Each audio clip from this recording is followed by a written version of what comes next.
I think it would be a good thing for the township. It's officially called the Malicious Communications Ordinance. A don't annoy me ordinance might be another way to put it. It's going to be hard to enforce, I would think. The Plymouth Township Board of Trustees will consider the proposal in a first reading at tonight's meeting.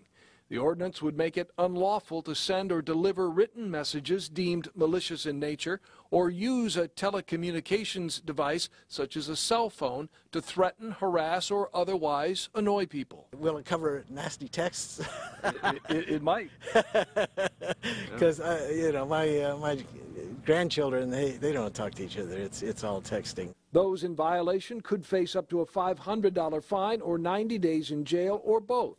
Township Supervisor Shannon Price thinks it's a good idea for his community. When I saw that our neighbors to the south, Canton Township, amended their ordinance to deal with bullying, to coincide with our school district that we share, felt that it was important to bring this ordinance forward to join the Canton and the Plymouth Canton School District in standing up against bullying.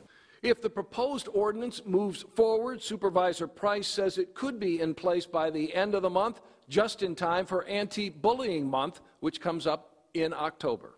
For the Now Detroit, I'm Dave Llewellyn in Plymouth Township. All right, Dave, thank you so much. And joining us now to talk about Plymouth Township's proposed Malicious Communications Ordinance is attorney Michael Steinberg with the American Civil Liberties Union. Michael, thank you for being with us. First of all, your initial reaction to this ordinance.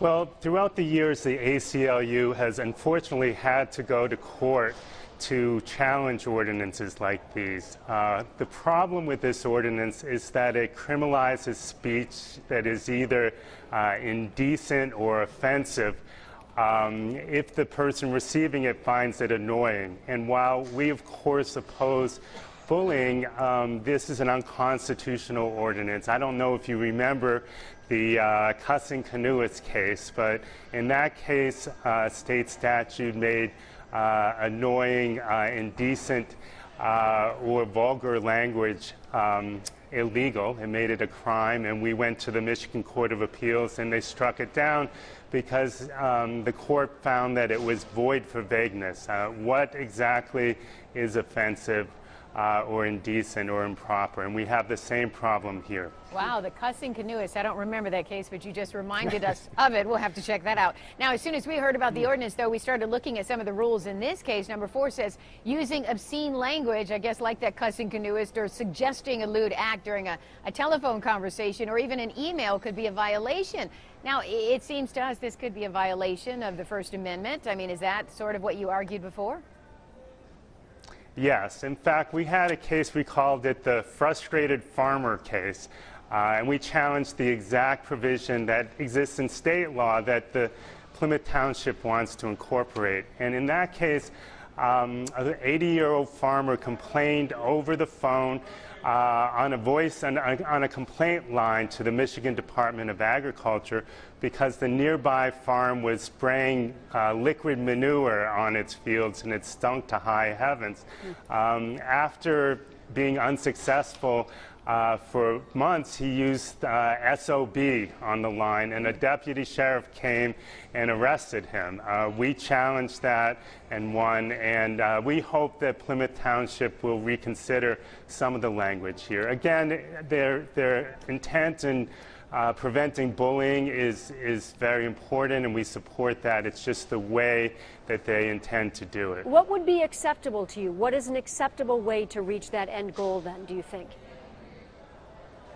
Well, certainly you can prevent threats. You can deal with physical bullying, physical threats, assaults.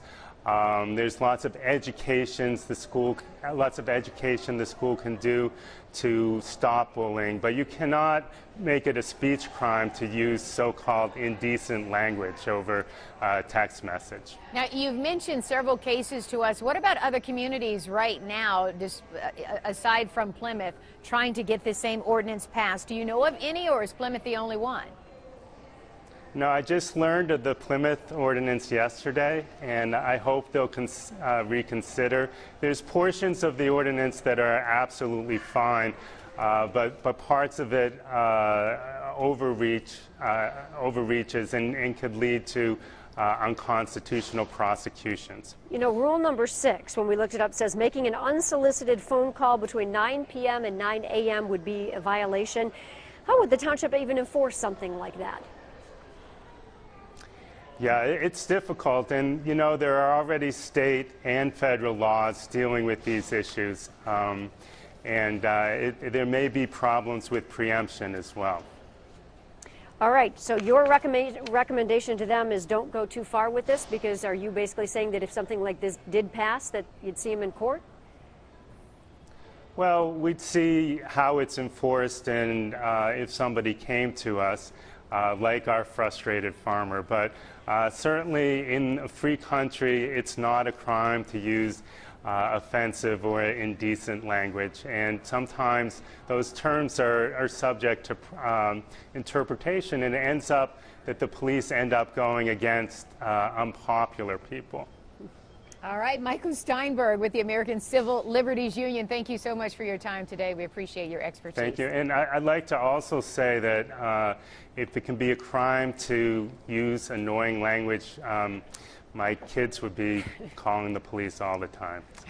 All of ours, right? You wouldn't be alone on that. All right. All right, thank you so much. Still